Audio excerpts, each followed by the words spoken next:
कर विद्यार्थियों, आज आप देख पा रहे हैं कि हम मानचित्र कार्य कर रहे हैं और मानचित्र को ध्यानपूर्वक समझने वाले हैं ताकि आपका एक भी प्रश्न गलत नहीं हो, आप अच्छे से मानचित्र को भर सकें। सबसे पहले हम देखेंगे कि सिंधु सभ्यता के जितने भी पूरा स्थल है ना, प्राचीन जो स्थल खोजे गए सिंधु सभ्यता के, उनको देखने वाले। तो आपको ध्यान होगा कि सिंधु जो नदी है, सिंधु नदी, वो हिमालय से निकलती है।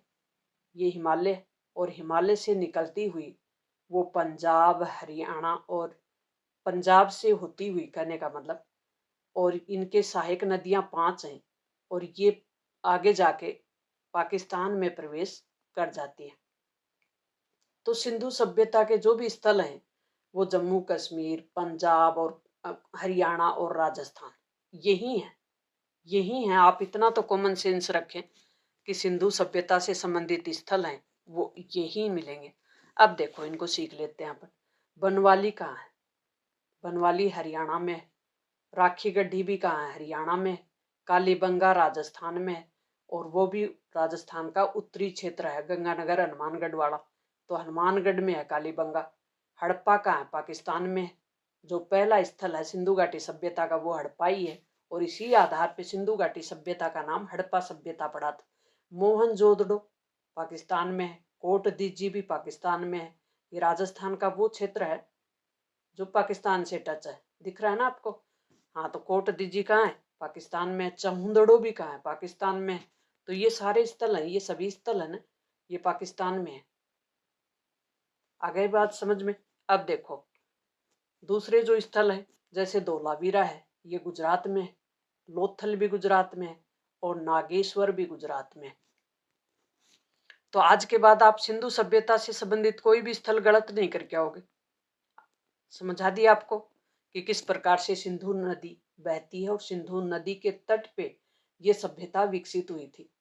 और ये जो सीमा है ना, ये जो सीमा, ये भारत की पाकिस्तान से जुड़ती हुई सीमा है। तो ये भारत का बॉर्डर है जो कि रेड क्लिफ रेखा कहलाती है। अब हम चलेंगे दूसरे मैप को भरने के लिए। प्रमुख बौद्ध स्थल देखेंगे भारत के। और बौद्ध स्थल यानी बौद्ध धर्म, महात्मा बुद्ध का जन्म लुम्बिनी, कपिलवस्तु, कुशीनगर यानी नेपाल बॉर्डर पे हुआ था। और बौद्ध धर्म भारत में नेपाल बॉर्डर के आसपास ही रहा, बहुत ज्यादा दूर नहीं गया। तो एक ये सीरीज है, देखो किस प्रकार से, ये एक लंबाई है, इसी में फैले हुए हैं बौद्ध धर्म के स्थल। अब हम इनको देख लेंगे कि किस प्रकार से इनको भरे। सबसे पहले देखो, लुम्बिनी कहाँ है? नेपाल में है। कपिलवस्तु कहाँ है? ये भी नेपाल में ही है। श्रावस्ती नेपाल के ही बॉर्डर पे है। कुशीनगर भी नेपाल के ही बॉर्डर पे है। सारनाथ उत्तर प्रदेश में है, लेकिन है उधर ही हिमालय के पास ही। बोध गया बिहार में है। कुशीनगर भी है उत्तर प्रदेश में, लेकिन कहाँ है? नेपाल बॉर्डर पे। श्रावस्ती भी है उत्तर प्रदेश में, लेकिन है नेपाल बॉर्डर में, बॉर्डर पे। भरहुत मध्य प्रदेश में आ गया, जो उत्तर प्रदेश से टच है, भरहुत। और सांची कहाँ है? मध्य प्रदेश में। नासिक और अजंता ये भी कहाँ है? महाराष्ट्र में है, नासिक और अजंता। फिर 2 और स्थल बच गए। अमरावती आंध्र प्रदेश में है, नागार्जुन कोंडा भी आंध्र प्रदेश में है। तो ये बौद्ध धर्म के प्रमुख स्थल हो गए। अब हम करेंगे राष्ट्रीय आंदोलन से संबंधित प्रमुख स्थल। यानी जब देश की आजादी के लिए प्रयास किया जा रहा था तो कौन कौन से राज्यों में ये विशेष रूप से सक्रिय था? तो लाहौर और पंजाब, अमृतसर और पंजाब। लाहौर तो वर्तमान में कहाँ चला गया? पाकिस्तान में चला गया। अमृतसर पंजाब में है। और यहां से कौन लड़ रहा था? भगत सिंह। मेरठ उत्तर प्रदेश में है। बरेली उत्तर प्रदेश में है। आगरा उत्तर प्रदेश में है। कानपुर भी उत्तर प्रदेश में। और चोरा चोरी घटना हुई थी ना, जो 1922 में असहयोग आंदोलन स्थगित कर दिया था, वो भी उत्तर प्रदेश में है। बनारस भी उत्तर प्रदेश में। ये इतनी चीजें उत्तर प्रदेश में है। 1 2 3 4 5 और 6 जगह। चंपारण बिहार में है। चंपारण जहां गांधी जी ने पहला सत्याग्रह किया था ना, वो बिहार में। साबरमती, साबरमती के संत गांधी जी, तो साबरमती गुजरात में है, खेड़ा भी गुजरात में है, बारदोली भी गुजरात में है, दांडी जहाँ नमक कानून तोड़ा था ने समुद्र तट पे जाके, वो भी गुजरात में। मुंबई, पुणे और सतारा ये कहाँ है? महाराष्ट्र में। वर्धा भी महाराष्ट्र में। कटक कहाँ है? कटक आमतौर पर ये चीजें पूछी ही जाती हैं। कटक ये उड़ीसा के तट पे है, देखो उड़ीसा में है और समुद्र के तट पे है। देख लिया हमने। तो ये राष्ट्रवादी जो आंदोलन चल रहा था देश को आजाद कराने वाला, उस आंदोलन से संबंधित स्थल देखे हमने। अब हम देखेंगे 1857 की क्रांति के प्रमुख स्थल। कहाँ कहाँ 1857 की क्रांति हुई तो देखेंगे। देखो मेरठ से शुरू हुई थी, आपको ध्यान है ना। मेरठ कहाँ? उत्तर प्रदेश में है।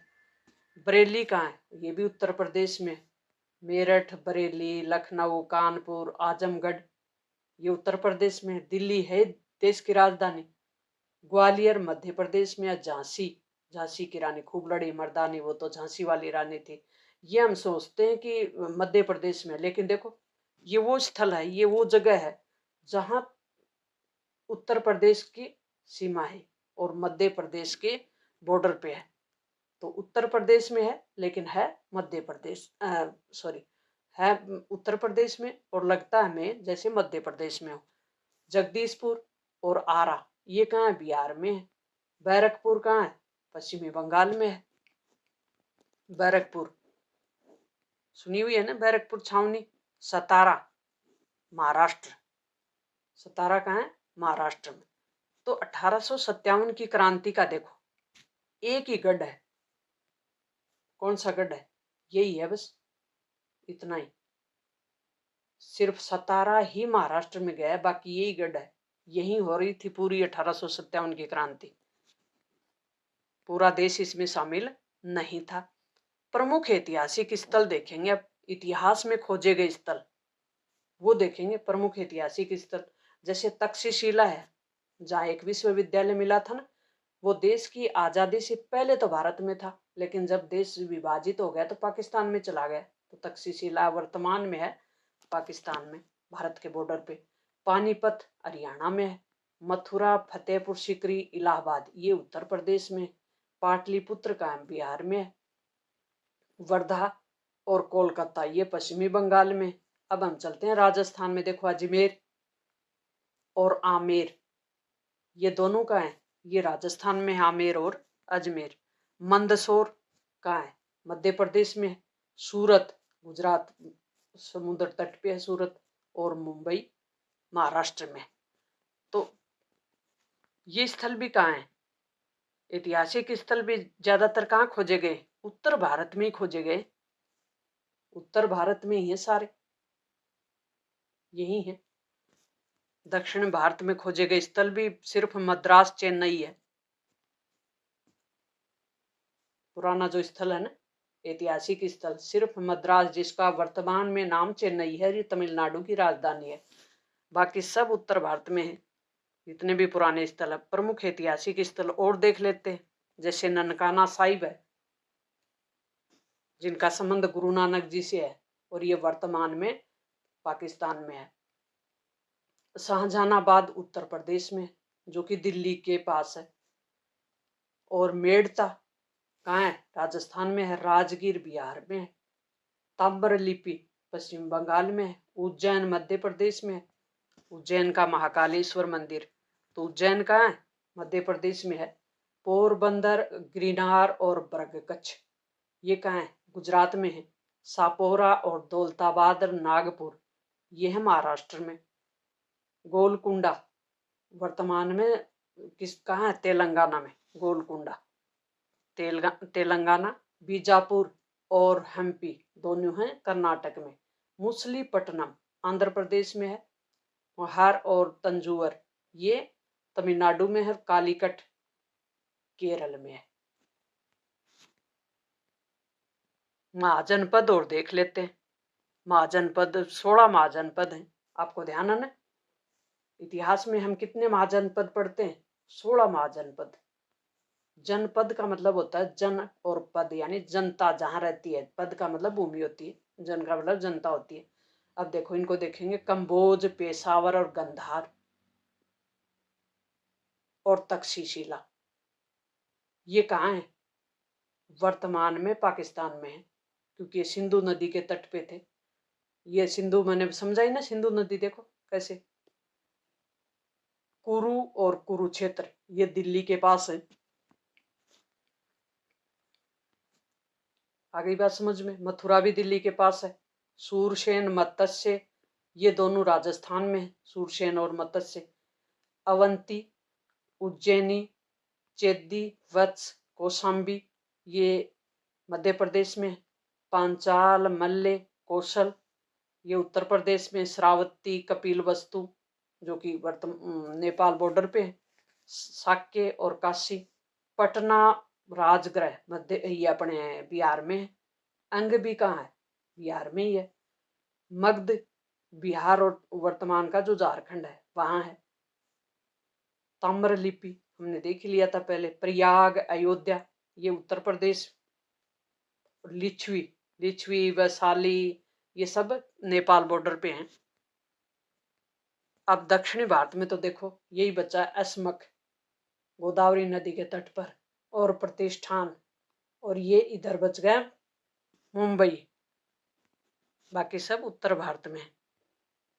प्यारे विद्यार्थियों, ये था हमारे इतिहास का मानचित्र कार्य, और मानचित्र को हमने अच्छे से समझा है। मुझे उम्मीद है आपको सरल और सहज तरीके से समझ में आ गए होंगे। ऐतिहासिक स्थल भी देखें, प्रमुख ऐतिहासिक स्थलों के साथ साथ हमने देखें 1857 की क्रांति के केंद्र, और देश की आज़ादी के समय जो राष्ट्रीय आंदोलन था वो कौन कौन से स्थलों पे हो रहा था वो देख लिया। प्रमुख बौद्ध स्थल देख लिए, सिंधु सभ्यता के स्थल देख लिए। तो मिलते हैं नेक्स्ट क्लास में।